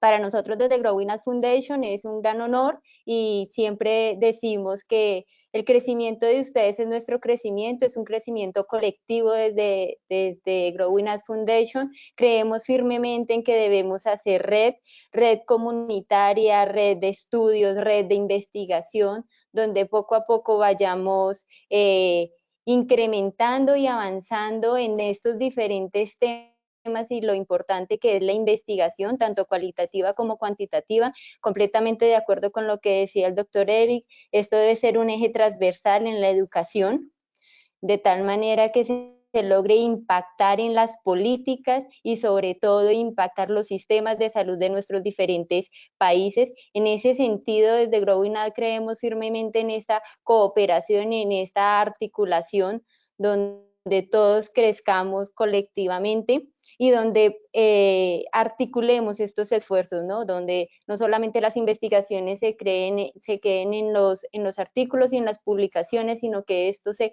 aterrice y esto se logre concretar en un mejoramiento de la salud de los diferentes países, de los diferentes sistemas, ¿no? Entonces, desde Growing Up Foundation celebramos estas diferentes iniciativas. Un saludo muy cordial por parte de nuestro presidente Johan, de nuestro representante legal Javier Isidro Rodríguez y obviamente desde nuestra vicepresidenta Sandra Aponte, ¿no? Entonces les mandan un fraternal saludo. En esta oportunidad no nos pudieron acompañar, pero saben que contamos con ellos 100% en lo que necesitemos y estamos prestos en la colaboración, en esta cooperación para el próximo año, donde este es apenas un abrebocas definitivamente para todo el trabajo coordinado y este crecimiento colectivo que va a ser para el próximo año y obviamente resaltando nuestros diferentes aliados de la Universidad de Quindío, que próximamente firmaremos un convenio, celebramos esta estrechez de alianzas, de conocidos, de amigos, de sinergias para esta colectividad y este crecimiento en pro de todo, de la comunidad académica, de la construcción de políticas. Y en ese sentido, Edna y doctor Eri, felicitarlos, además a ustedes y a todos los participantes del día de hoy, de estos 4 talleres, que hemos estado todos muy atentos, escuchando estas maravillosas ponencias por parte de todos los invitados y agradecemos también esta disponibilidad de este crecimiento colectivo. Entonces, desde Growing Up los invitamos a que se unan a las diferentes redes, a que nos sigan en Twitter, en Facebook. Tenemos diferentes eventos de crecimiento colectivo en diferentes temas, en atención primaria en salud, también en hospitales verdes, bueno, en interculturalidad, bueno, y en diferentes temas. Entonces es una gran invitación para seguir creciendo y haciendo esta colectividad. Entonces, muchísimas gracias. Muchas gracias, Diana, y pues a todos nuestros asistentes recordarles que el Grupo de Atención Primaria en Salud tiene sus redes sociales, GIAPS, en Instagram y GIAPS Enfermería UQ en Facebook. Nos pueden seguir, constantemente estamos publicando pues los eventos que tenemos, además de algunos, podríamos decir, ilustrativos sobre investigación, consejos de la vida académica, enfermería y actualizaciones, diversidad de situaciones que son importantes.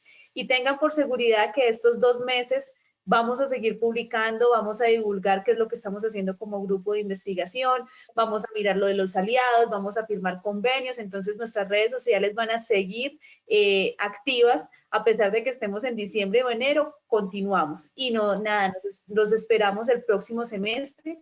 Para las personas que escribieron que dónde podían encontrar los talleres anteriores, todos los talleres están en el Facebook, en la página de Facebook están los 3 talleres anteriores, y más o menos en 5 días ya estará publicado el del doctor Eric. Entonces nuestros 4 talleres están publicados en las redes sociales. Además, también está en el grupo de la Facultad de Ciencias de la Salud UQ en YouTube, también están subidos ahí.